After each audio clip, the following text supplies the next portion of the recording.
Hey there, it's Jeremy again, and usually I launch a video on Mondays called Taylor Tips, but today is going to be a little bit different.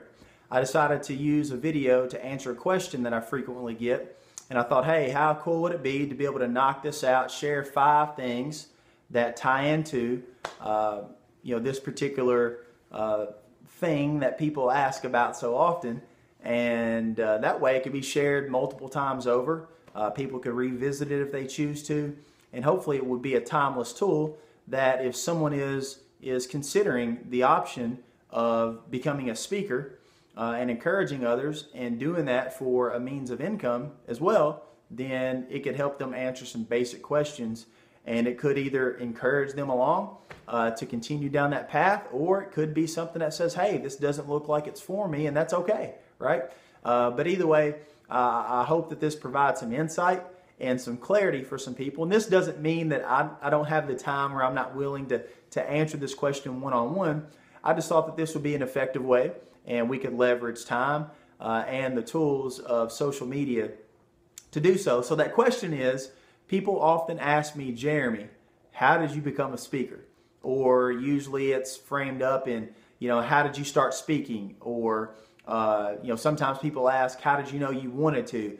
A lot of that, I could go in a lot of different directions, but today I'm just going to focus on how I decided to launch my speaking career. And just to give you a heads up, there's no board or commission or certification that deems you certified and qualified to be a speaker and share your experience and your knowledge and your passion and your ideas and your core convictions and beliefs with people, and that says you are now officially a public speaker, or some people say motivational speaker. I don't really like to use the word motivation because I think motivation is intrinsic.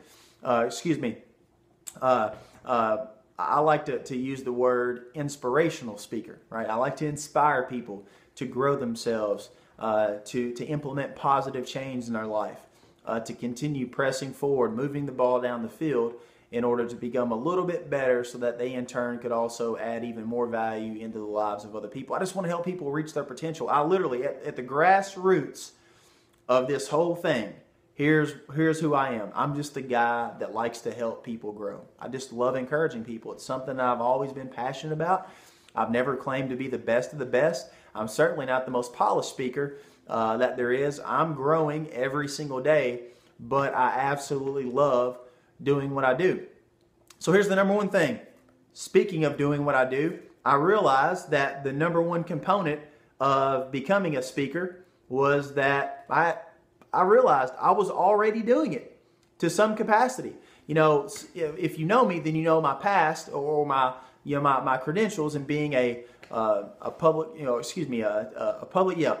education, if I can get it out. You're thinking right now, people pay this guy? So I was a teacher and coach for several years in the public education sector, and then I made a transition into network marketing, building a home-based business, and then through that I also decided to begin branding myself, and that's something I have a difficult time doing, just so you know. I don't like the idea of branding myself, okay? But I chose to make an announcement, right? I chose to make a step and take a leap of faith and let the world know that I am launching my public speaking career. And I would be available, obviously, for booking and appointments, and we would discuss what that would look like. And so I'll take you through a little bit of that process. Of course, that's what this is all about. But the first thing I realized was that I was already doing it. I was already doing it for free. I heard someone once say, find out what you love to do, something that you would do for free, and become so good at it that people will pay you to do it. Now, I'm not saying that's been my battle cry or my mantra or the thing that's encouraged me forward. But I looked at it and said, hey, this is something that I have a gift of doing. This is something that I already have a natural inclination to do. I definitely need to develop some skills and learn from some people. And I believe it could be something that I could see myself doing for the rest of my life. That's one component here. And when I think about passion and I think about paycheck, you hear people often say, especially in the world of business, I think people get a little bit too lopsided with it. They say, make your passion your paycheck. I will say that I've been guilty of saying that before, and not to say that it's not possible or that it's not something that we should to some degree aspire to do, because I feel like if you are doing what you love and loving what you do, then man, that's a blessing, because work is work. Work is a blessing, but work is also a curse. And so being able to do something that you love, man, that's winner, winner, chicken dinner. But I know a lot of people that they whether it be speaking like myself or whatever their respective career calling or vocation that they're currently in, it's a job. But I want to encourage people to hopefully reach a place of contentment, of peace, especially of gratitude, and understanding that not everyone does have a job. So be grateful for what you have, what you do, where you're at. That said, some people work a job for a paycheck, and then they supplement their passion by doing something that they enjoy doing part-time, or maybe they volunteer, something along those lines. And there's some people, let's say hypothetically speaking, their passion doesn't really pay what they would like for it to. Well, they choose to follow their passion, nevertheless, regardless of the income, and they supplement their income with other odd-end jobs and so forth and so on. So it was already something I was doing, so it wasn't really, I didn't have to like switch things up or step into something that I have absolutely nothing, I don't know anything about whatsoever. So that was one thing for me. Secondly was I found a mentor. I found mentors between the pages of great books. I listened to audios. I watch YouTube, Udemy. There's so many options and being able to learn from people who've had decades of experience. But I wanted to be able to sit across the table from someone, look them in the eye, ask them questions. I wanted them to invest time with me, but also wanted them to know that if they do that, there's going to be a return, and that I'm going to do everything I can to add value to them as well. But I'm also going to go out and implement the things that they're sharing with me. And won't you know that in the process, I found out that there are people that want to help you. And so that being said, I found a gentleman by the name of Clifton Lamberth.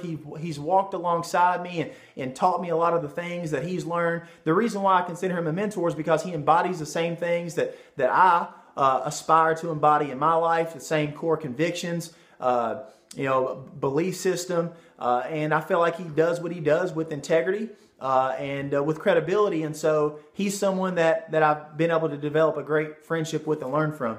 Third is I had to decide what I was going to share, and that comes by way of a lot of the things that are on my heart, some of the dreams, hopes, aspirations that I have. But it also came by way of respecting that there are certain ideas and solutions and problems that people are looking to solve in the world. And, being able to find a niche and being able to step into, particular groups or businesses and schools and shed some insight on that. That had a lot to do with deciding what I was going to share. Now, I've developed certain talks and certain trainings. That doesn't mean that those aren't flexible when it comes to speaking to certain groups and making them as group specific as possible. That way it can be as relatable. You can be as relatable as possible to every group that you're in front of. But I had to decide what I was going to share. The next thing was I had to establish a speaker's fee. And this was very difficult for me. And the reason why it's difficult is because I had a difficult time deciding what my time was worth.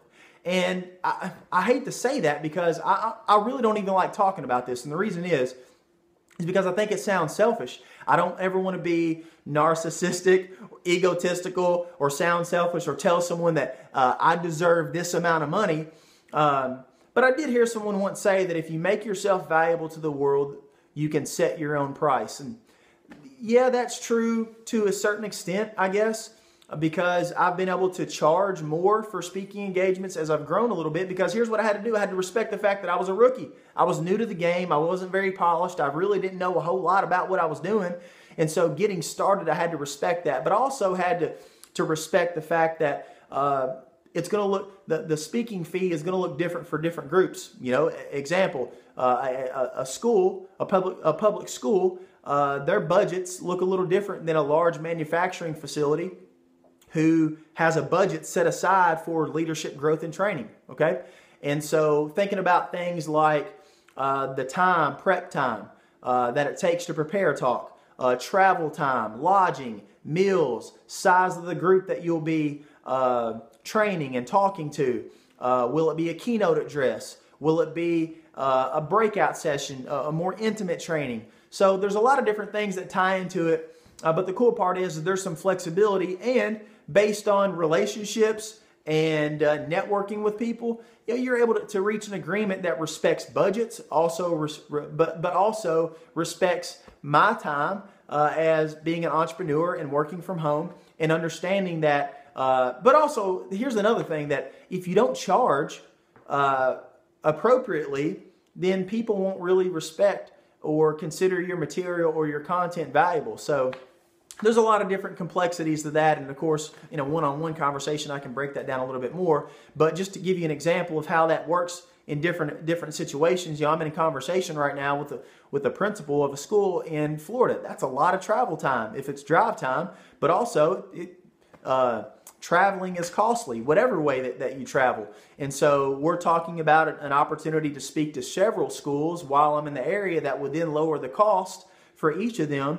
And all parties involved would get a little bit more bang for their buck, so to speak. And then the last thing is I continued networking, but I underlined here work, because it's work. I had to make a decision that I was going to do it, and I had to grow and be a professional about it. That doesn't mean that I haven't made mistakes, because I certainly have. It's been a growing process. And in that process, man, I've learned so much. I've learned so much about owning a business. I've learned so much about developing a business and starting the business center. Thankfully, I have a wonderful CPA who helped walk me through creating the LLC, which is Taylor Leadership Development. Man, the process has been probably the most valuable component of it all, is because it's challenged me to grow in order to become a speaker and to add value to different groups in different settings, whether it be businesses, youth groups, school organizations, civic clubs, you name it. So, from a networking perspective, in closing with that point, is I decided to add the maximum amount of value to the maximum amount of people, and just simply put my best foot forward. That way, when good value is added, people are able to say, man, we would have paid more for that. That's a blessing to hear. That's not always the case. We would have paid more for that. More importantly, I have friends, family, colleagues, fraternity, brothers, whatever, a whole network of people that I want to introduce you to, because I think the same thing that you shared here can add value there. And so I'm going to put you in touch with them. And so that's been a key component of launching my speaking career as well. Nevertheless, here's what I want to share with you in closing. It hasn't been easy. And the reason why it hasn't been easy is because I have had some hard knock lessons that I had to learn. And being in business is not for everybody. And that's not to say that everyone wants to be a full-time speaker. I'm not sharing this in saying that that's what you want to do, or anyone listening to this, that's what they want to do. But I'm just sharing my experience, in that I remember leaving my full-time paycheck as a teacher and coach and stepping into entrepreneurship.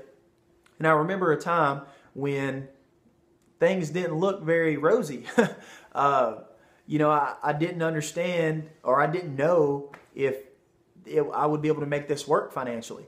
I remember a time when my paycheck wasn't where I thought it could, would, or should be. And I called a friend of mine, and he shared some insight with me. And, really, I was just looking for a listening ear. I was hoping that he would give me an answer to my problem and fix it.